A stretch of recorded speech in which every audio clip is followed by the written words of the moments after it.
Hace más de 3 meses que en la Argentina la pandemia por COVID-19 y sus consecuencias dominan los intercambios comunicativos. El ambiente de incertidumbre, temor, angustia, encierro, las transformaciones que sufrieron las prácticas laborales y sociales dominan los temas de conversación de las personas y llegaron a ocupar hasta el 90% de la agenda de los medios de comunicación.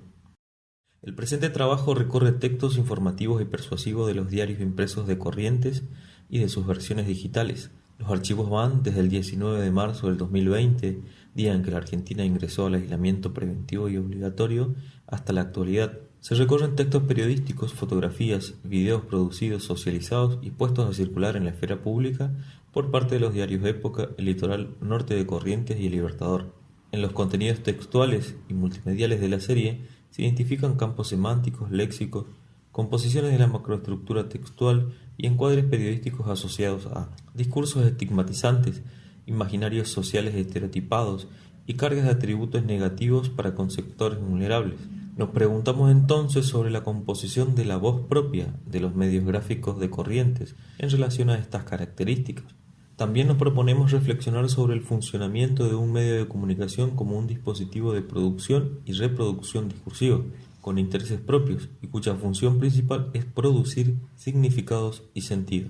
Para el análisis trabajaremos con las siguientes categorías: género discursivo de Mikhail Bakhtin, constitución del yo y el tú de Emil Benveniste, doxa común, orador y auditorio de Chaim Perelman, etos y etos prediscursivo de Ruth Amosi, escena discursiva de Dominique Menguenot, polifonía de Oswald Ducrot, polifonía y discurso dialógico de Bakhtin, discurso, ideología, sujeto, interdiscurso y olvidos de Michel Pechet. Para iniciar, veremos en qué género discursivo encajan los textos periodísticos y cuáles son las características, siguiendo las categorías definidas por Mikhail Bakhtin. Encuadran en el género discursivo secundario, propio de las situaciones de comunicación culturales más complejas, desarrolladas, organizadas y escritas. Son presentados con la estructura de noticia o artículo, tienen volanta, título, bajada, imágenes, un cuerpo con datos y testimonios o géneros primarios, con los que incluyen enunciados explícitos de otros. Los temas están relacionados a las implicancias locales de la pandemia COVID-19, que es el contexto dado de producción discursiva, y asignan encuadre, intención y sentido a cada contenido. Tienen una macroestructura multimodal que utiliza el soporte papel, para el caso de los diarios impresos, y también son alojados en plataformas digitales y redes sociales, desde donde se socializan y se ponen a circular en la opinión pública. Durante el rastrillaje observamos que algunos de estos diarios, en particular el diario Época, apelan a la polémica y a la confrontación en sus enunciados y por medio del pato expresan discriminación y violencia simbólica de manera explícita. Tanto el soporte de papel como las plataformas digitales constituyen los escenarios enunciativos en los que se estructuran estos discursos estigmatizantes y criminalizantes para algunas personas que portan la enfermedad viral. No es la misma actitud discursiva para con todos los afectados por igual, solo con una parte de ellos. Utilizan el género discursivo con legitimidad informativa que vincula una organización textual, un lugar social y un contexto determinado, como lo define Menguenot, para encauzar un discurso global separatista y discriminador. Una discriminación que está relacionada a factores socioeconómicos, rasgos de pobreza, marginalidad urbana, sobre las cuales se cargan imaginarios sociales negativos, lenguaje excluyente, prejuicios, simbolismos segregacionistas, intolerancia. Estos enunciados son unidireccionales. En su escena comunicativa no hay cambio de sujetos, tienen un principio y un final absoluto, como una sentencia. Pero ¿quién es el yo locutor para el caso de los medios de comunicación? Emil Benveniste señala que es a través del lenguaje articulado como un sujeto, como entidad, se constituye como tal ante la realidad externa, mostrando su ego constitutivo. En la articulación de los signos, las palabras y los enunciados en la instancia de discurso, es donde el yo locutor evidencia su conciencia y su ideología, entendida como tal, su particular e intencional manera de ver el mundo. Es entonces el discurso el que le permite al yo locutor posicionarse en un contexto dado, con un lenguaje subjetivo, que es producto ideológico de cada ego. El yo locutor, en estos casos, siempre es el medio de comunicación y su marca periodística, más allá de quién sea el autor material de cada enunciado. Como vemos en los textos periodísticos analizados, se usan verbos en indicativo, en presente o apelan a la atemporalidad, emplean la tercera persona, emplean adjetivos, elementos de cohesión. A veces se usan oraciones impersonales con la pretensión de presentarse como objetivos y neutros. Pero siguiendo los postulados de Benveniste, sabemos que no hay objetividad ni neutralidad discursiva. Esa afirmación alcanza también a los del discurso periodístico, que, utilizando recursos como la acumulación de datos y las voces de otros, pretende vestirse de objetividad, pluralidad y neutralidad. Volviendo a Mikhail Bakhtin y su concepto de polifonía, hay que señalar que la acumulación de voces en el discurso periodístico no es garantía de pluralidad ni de neutralidad, solo es multiplicidad de subjetividades presentes en un enunciado. Es la utilización de aquellas voces que mejor legitiman el decir dentro de un discurso global. Ese escenario de polifonía en el discurso periodístico que engloba explícitamente a muchas voces, pero no incorpora todas las voces posibles.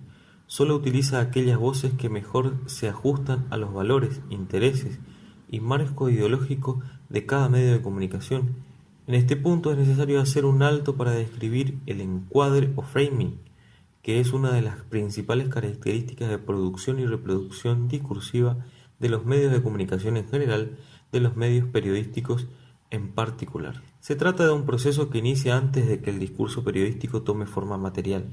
Comienza con la selección del tema, de los elementos que se van a componer en su enunciado, el léxico que va a ser utilizado, los conceptos a los que apelará, los elementos que integrarán en la macroestructura textual.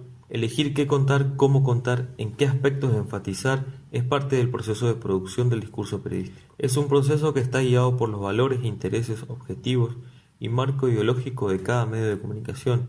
Como sabemos, el COVID-19 y sus consecuencias no distinguen entre clase social, poder adquisitivo, nivel socioeconómico, área o región geográfica de pertenencia, pero como aquí vemos, hay un discurso periodístico, una voz propia de los medios gráficos de Corrientes que sí lo hace. A través del encuadre framing, diferencian entre enfermos buenos y heroicos, de enfermos malos y criminales. Apelando a imaginarios sociales cargados de atributos negativos, reproducen estereotipos para unos y atributos positivos para otros. El yo locutor es el medio de comunicación y el tú es el lector usuario a quien el yo intenta aplicarle ciertos estímulos a través del encuadre, el tipo y el tono del relato, los campos semánticos que utiliza, las imágenes y hasta la ubicación de la noticia para desatar en el tú una relación de ideas y conceptos gracias a caminos semánticos almacenados en las memorias como valores, creencias, lugares comunes, apelando a lo que Child-Perelman y la nueva retórica denominan doxa común. Es mediante la aplicación de estímulos sobre esa doxa común, apoyándose en los topoi, que el yo locutor intenta que su auditorio incorpore y comparta sus puntos de vista, sus conclusiones, sus premisas, sus sentencias, ya sea a través del logo o el patos. Este es el mecanismo de reconstrucción subjetiva de la realidad, de creación de sentidos y significados que más caracteriza a los medios de comunicación.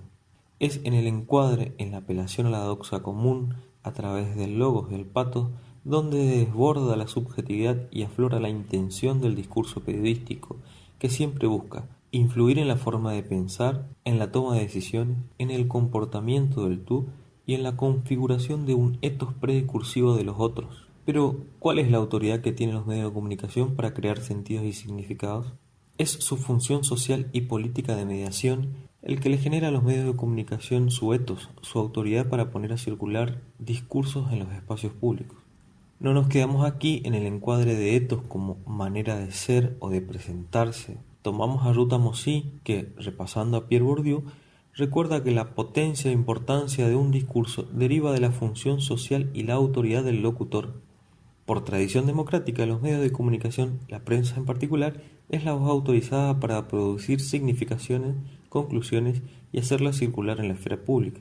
Es un portavoz autorizado que concentra capital simbólico acumulado, define Bourdieu, desde la perspectiva institucional de los intercambios simbólicos. O siguiendo a Oswald Ducrot, en su teoría de la polifonía, podemos decir que los medios periodísticos tienen autoridad y responsabilidad de producir enunciados, como locutor en el discurso, sin importar quiénes sean los autores empíricos.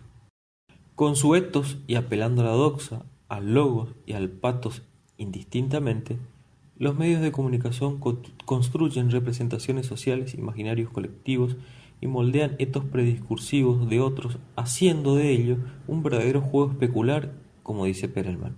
Para el caso de los medios de comunicación y sus audiencias, es necesario distinguir que no es lo mismo la potencia discursiva de unos y de otros para formar el etos prediscursivo.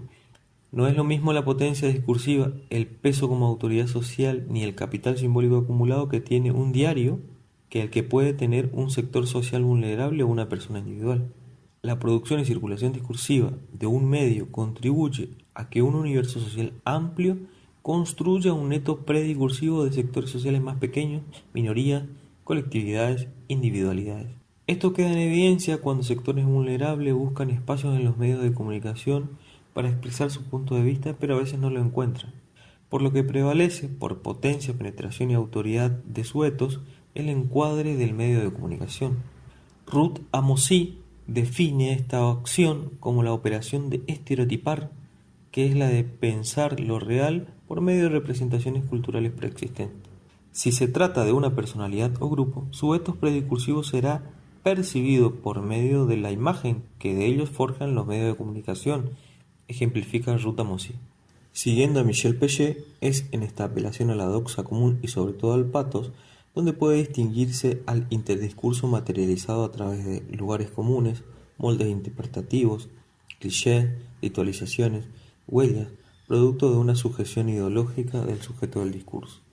En la obra Verdades Evidentes, Pechet define que el sentido de una palabra, de una expresión, de una proposición no existe en sí mismo, es decir, en su relación transparente con la literalidad del significante, sino que está determinado por las posiciones ideológicas puestas en juego en el proceso social histórico en el que las palabras, las expresiones y las proposiciones son producidas, es decir, reproducidas.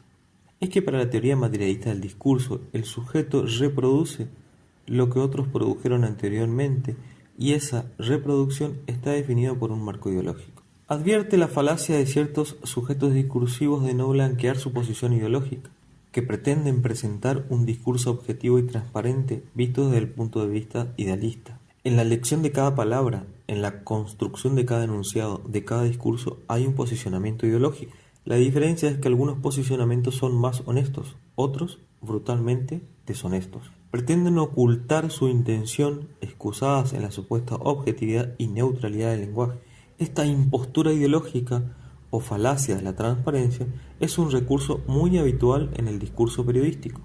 Lo real es que un periodista, un medio o un sistema de medios permanentemente eligen qué sentido y qué significado construir, qué marco ideológico representar y qué interdiscurso reproducir.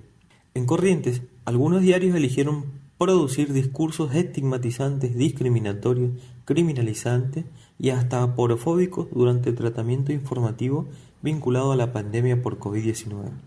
Siguiendo a Pechet, tenemos entonces a un sujeto del discurso que produce lo preconstruido, lo ya dado, y que está inserto en un marco ideológico fijado de antemano.